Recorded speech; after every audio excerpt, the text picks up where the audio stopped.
Did you know there's a street right here in Oklahoma City where $20 can buy almost anything, even a life? They call it the $20 street. It's where homelessness, poor mental health, and sexual exploitation collide every day. But here's the thing. There's a South Robinson in every city, every state, and sometimes even in our mindset. It's the place where people stop seeing and start surviving, where value is traded for convenience, where hope feels like it's run out. And that's where we will begin our walk today. Hi, friends. I'm Dr. Lori Basey, and I want to personally welcome you to A Walk in Their Shoes, South Robinson edition. Even though you're joining us online, I believe this journey will give you an up-close and personal look into the realities we face every day. Realities that exist not only here in Oklahoma City, but across our nation.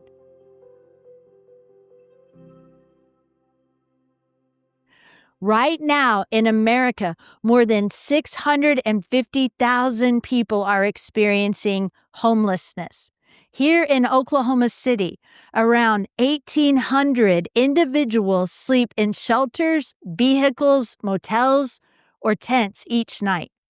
But homelessness isn't only about the loss of housing, it's about the loss of connection, community, and hope.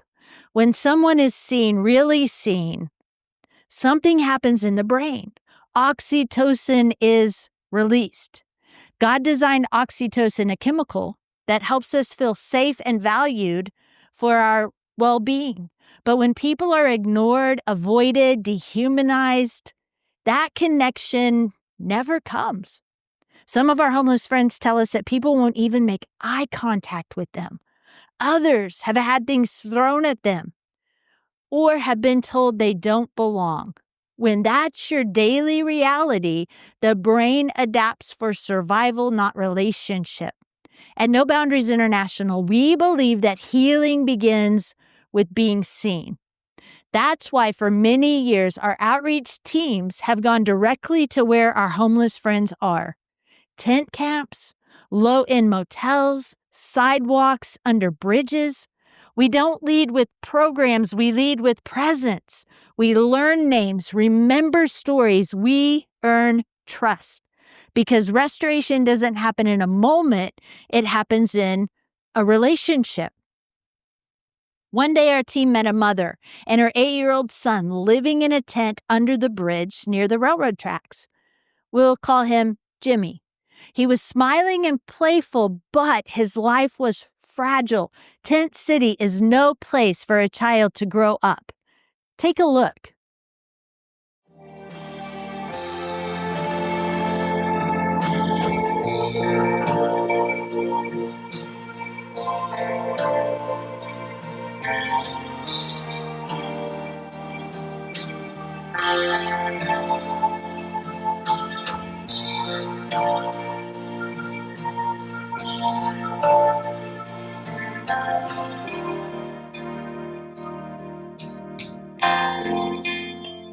Meet Jimmy.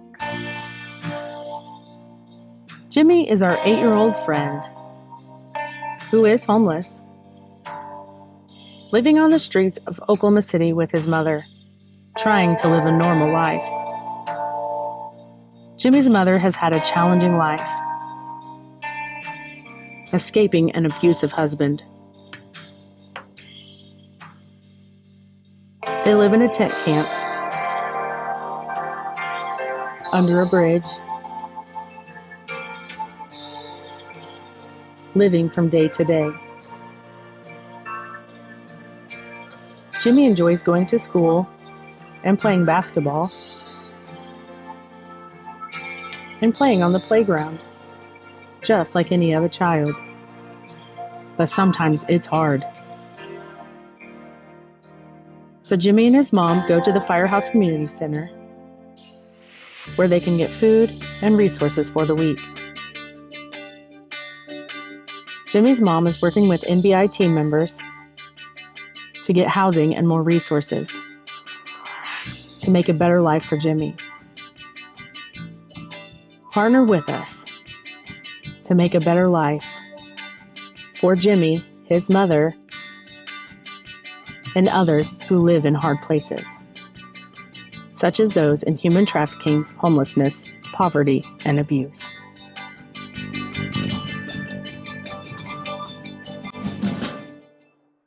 Today, Jimmy and his mom now have a home and he's thriving in school. Their story changed because someone saw them and didn't stop showing up. But Jimmy is not the only one. There are thousands like him across our nation, and their stories matter too. And the only reasons we have met them is because we, the church, left the church building.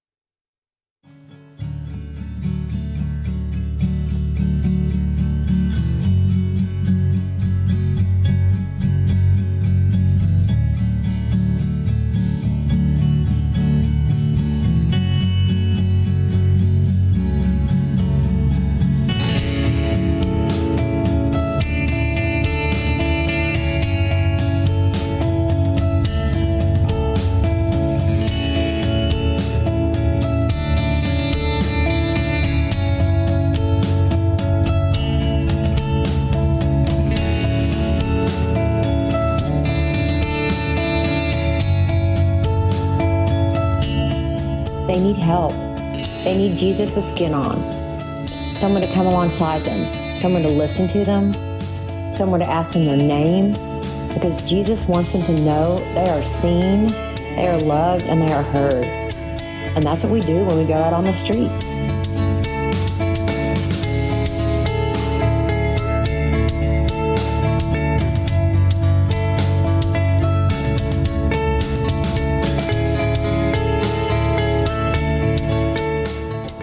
Whenever I was 6 years old, I went to court, and my mom gave up her rights for me.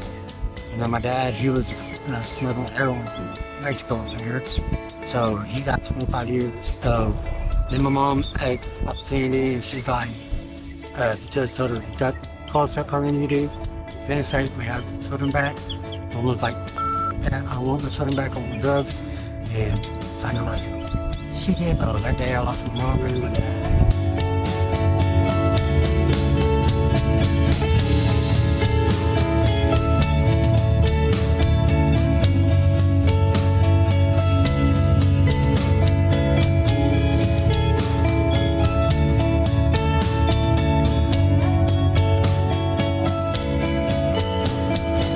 How long have you been out here?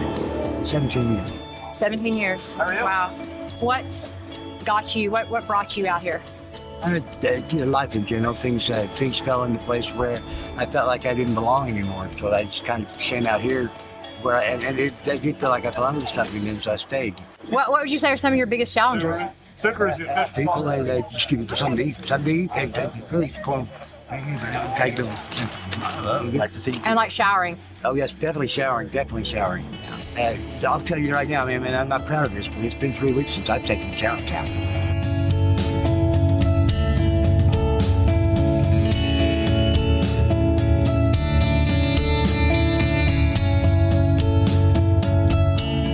And so I was wondering maybe a little bit about your story, about how you came to be out here or to be experiencing homelessness, or... Well, you kind of know that here.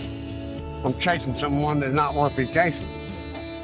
That's why I'm here. Is it? So relationship.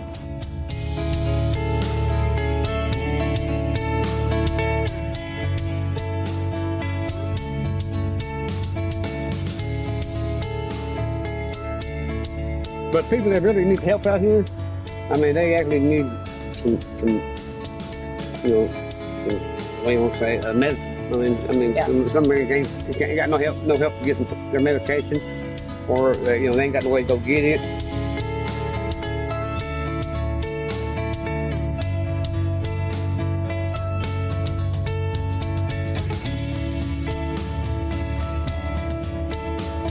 Both seasons are a struggle. So like for the In the summertime, what would you say is the biggest struggle? The heat. And then not having enough water. Flies, mosquitoes. Depends where you stay, where you're located, and it's rough. Don't get me wrong. And then in the wintertime? Well, yeah, it's rough in the winter. Really? I'm a survivor though.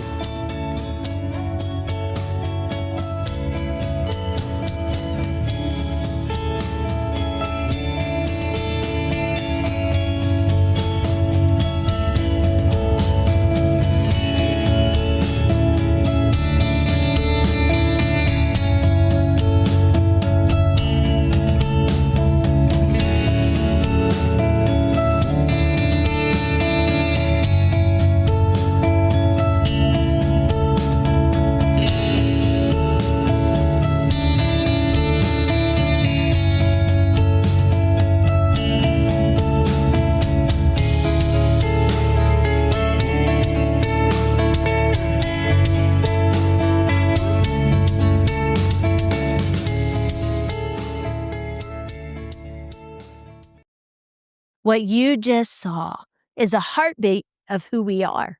No one heals alone. We all need community, and that those that have experienced heartache and trauma at the hands of others need the loving wraparound from us, the followers of Christ. Before we move on, take a moment for two things. First, designated time to pray. Pray for those sleeping outside tonight, for the children, for the mothers, for the forgotten. On all of the South Robinsons across our nation, because connection isn't just strategy, it's ministry. And we all get to be a part of the healing. And secondly, it's important for us to reflect. Sometimes homelessness happens in the heart. When we forget who we belong to, we are sons and daughters of the King. Yet many of us live like wanderers, seeking comfort and security in places that will never satisfy. If I have a home, but my peace and my safety don't come from Jesus, am I really at home?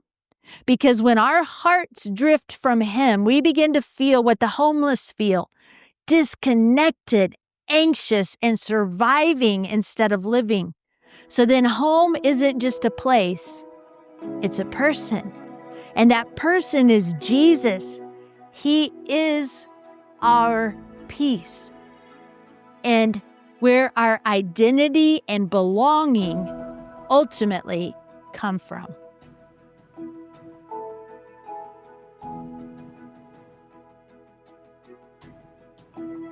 Here's another reality we face on South Robinson. Every day, our teams meet people fighting battles you can't see. They're battles of the mind. It's not only about the loss of housing, it's about the loss of hope, the weight of anxiety, the ache of depression, and the lingering impact of trauma that keeps replaying long after the street lights fade. Across Oklahoma, nearly 1 in 4 adults reports struggling with their mental health.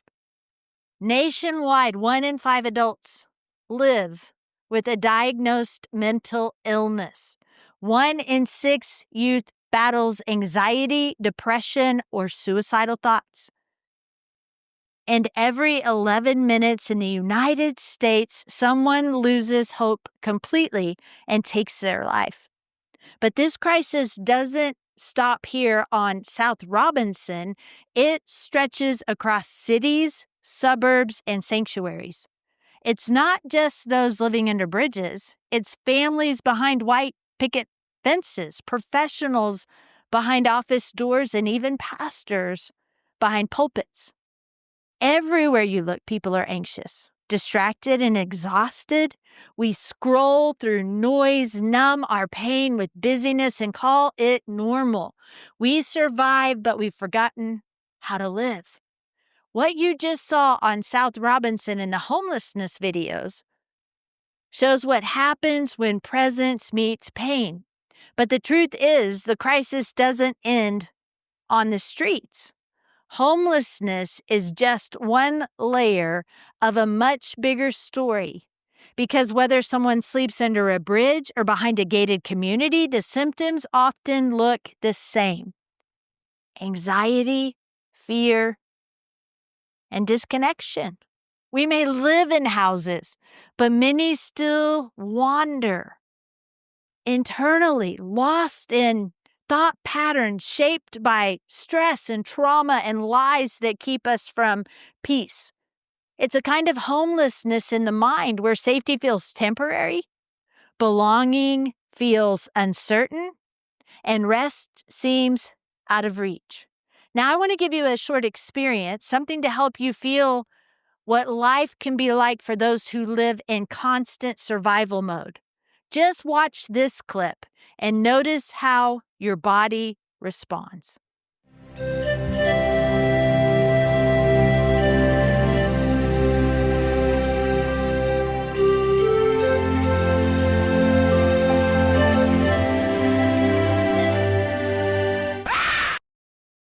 That startle feeling you just had, that's your brain's amygdala, your brain's built-in alarm system doing exactly what it was created to do.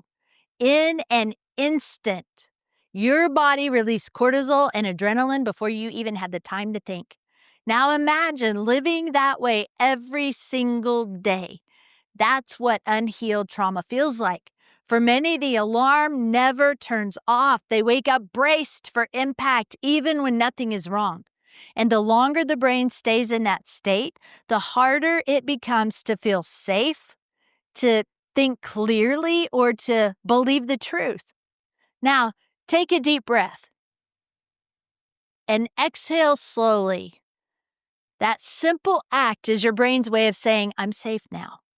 Connection and safety begin to quiet the alarm. This is why we created the Journey of Restoration, a trauma-informed discipleship model we call CPR. It's built on 3 essentials: connection, truth about the brain, and daily practice. Connection reminds us that healing begins when we feel seen and loved. Truth, what we call psychoeducation, helps us understand how trauma affects our brain, emotions, and bodies so we can partner with God to renew our minds. And daily practice, our routines help transformation last because new habits reinforce new hope. This isn't psychology, it's discipleship. It's the way Jesus restored people through presence, truth, and consistency. The Journey of Restoration CPR style course is completely free on our website and on YouTube. We've also created a foundation series for churches and small groups to bring restoration into everyday life.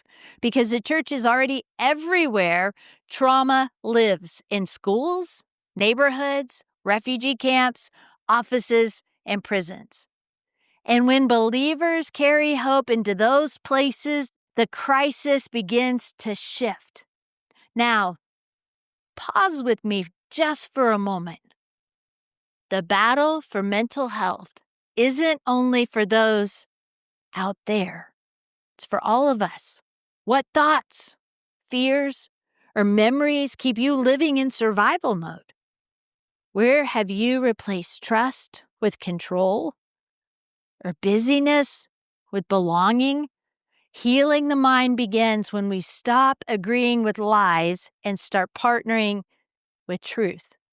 When we let God renew our minds, we discover that peace isn't a circumstance to find, it's a person to know. And every time we choose connection over isolation, truth over fear, and presence over performance, we don't just heal our own brains, we help restore the world around us.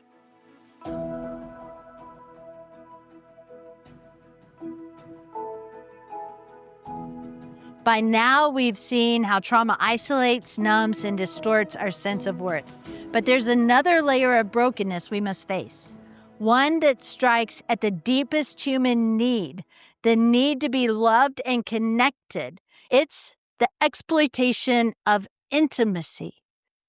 When a cup has served its purposes, we throw it away. And that's exactly what exploitation does. It convinces people they're disposable, used, discarded, forgotten.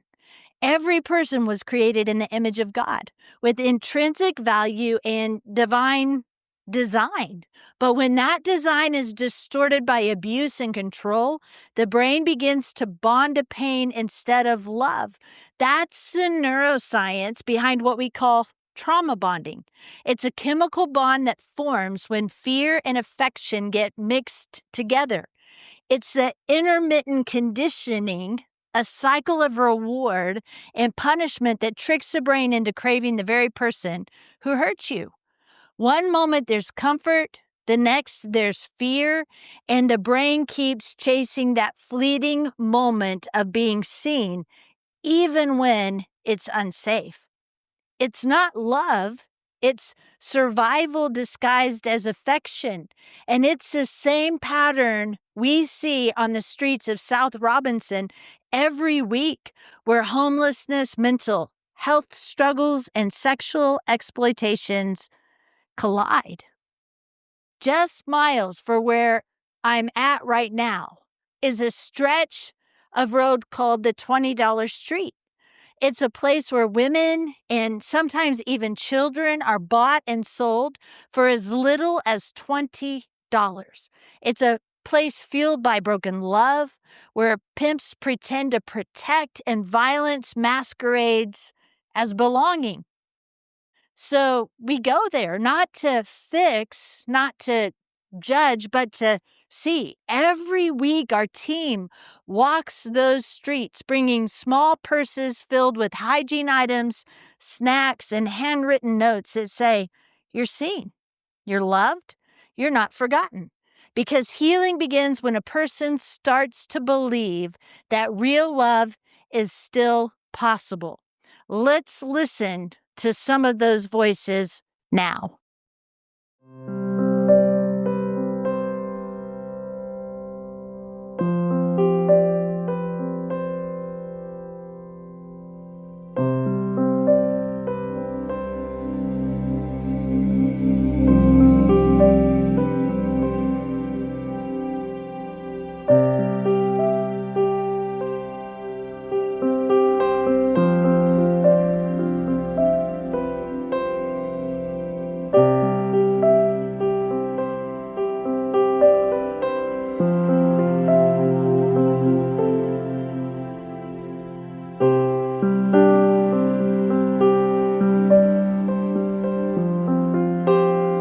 I was born and raised here in Oklahoma, and I never knew my father, only my mom's endless string of boyfriends.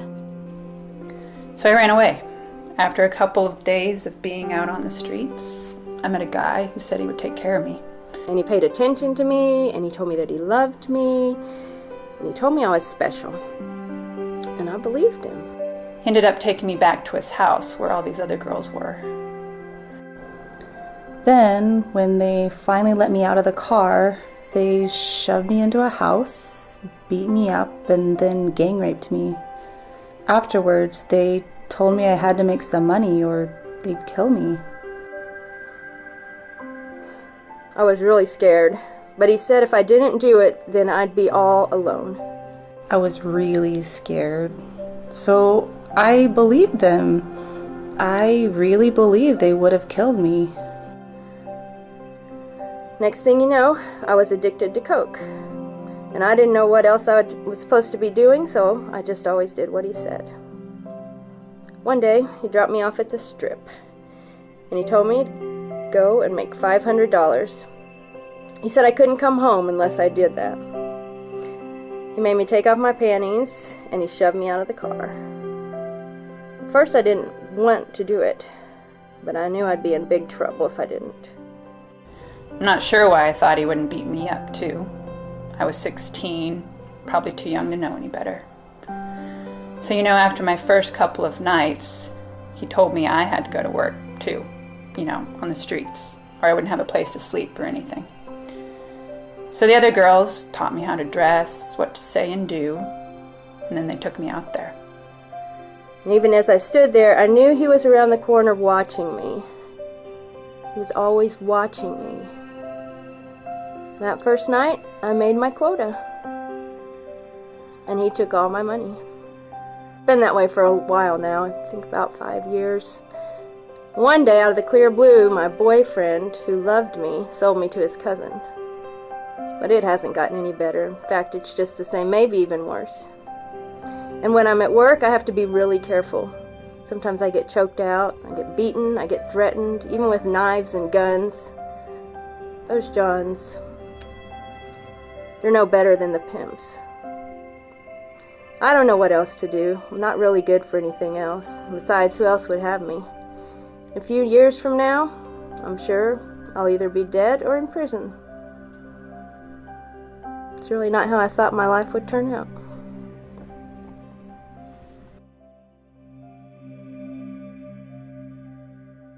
Every time I watch that video, I feel the ache and the hope.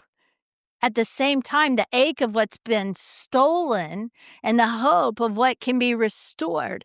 All of those clips that you just watched were real-life stories filmed on South Robinson over the years. These women aren't projects, they're people, each with a name, a story, and a destiny. And sometimes it takes months or years of consistent love before trust is rebuilt. But that's what love looks like, showing up again and again and again until the door opens. And when it does, when a woman finally says, I'm ready to leave this life, we're there. We walk with her into safety, help her find healing, and stay with her until she can see what God has always seen in her, worth. Because this isn't just rescue, it's restoration. It's identity reclaimed, it's truth rediscovered. And this story isn't about them, it's about us. Because exploitation doesn't only happen on a street corner, sometimes it happens in our hearts. Anytime we pursue connection for what it gives us instead of what we can give, we mirror that same pattern of trauma bonding, trading authentic love for momentary comfort or control. But God invites us into something different, real intimacy that heals instead of hurts. Now take a moment to reflect and ask yourself, where have I mistaken attachment for love? Where have I sought connection to fill a void instead of offering truth and grace? God isn't ashamed of our desire to be loved. He placed it in us, but He longs to redeem it. He takes the very parts of us that once craved approval and turns them into places of pure belonging. This is what God does. He takes what the world calls disposable, like the cup, and He calls it beloved.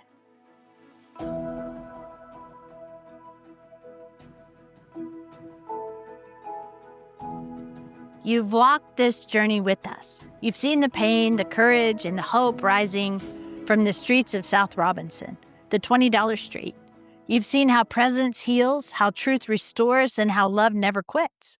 But maybe what's stirring in you right now isn't just sympathy, it's invitation. Because God created our brains and our hearts to respond when we give ourselves to something greater than us. Science now confirms what Scripture has said all along. When we act in kindness or generosity, our brain releases dopamine and serotonin, chemicals of joy, purpose, and belonging. It's as if the Creator hardwired us to feel the reward of love in action. That's why when you pray, when you serve, when you give, you come alive. Your brain lights up in the same regions that respond to deep connection, purpose, and hope. Because giving isn't loss, it's design. This is who we're called to be as followers of Christ, from Jerusalem to Judea to Samaria and to the uttermost parts of the earth. And maybe for you, that Jerusalem looks like South Robinson. For others, it's your own city, your own street, or your own circle of influence.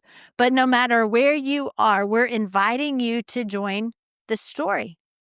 Pray with us, serve with us, come walk with us, give towards restoration and watch transformation begin in others and in you. If you give a homeless friend a bottle of water, then they might want something to eat. And if you give them something to eat, our friend might want a place to sit and eat with other friends. If they sit with friends, drinking and eating, they might want some clean clothes. And if you give them clean clothes, our friends might want to take a shower. And if they take a shower, you might overhear them singing. If you give a friend a bottle of water, food, clean clothes, and a shower, they might want to play games too. If you play games with our friends, they might just become your friend too. That's what can happen here at No Boundaries International when you give a friend a bottle of water. It creates a space for transformation. Together, there is great hope. When you give, something sacred happens. A barrier breaks, a friendship forms, a life changes. One act of generosity creates a chain reaction of hope, because a person you help today may be the one restoring someone else tomorrow. At No Boundaries International, that's what we see every day on the $20 street in our community center and around the world. People finding freedom, discovering purpose, and walking out the story of restoration.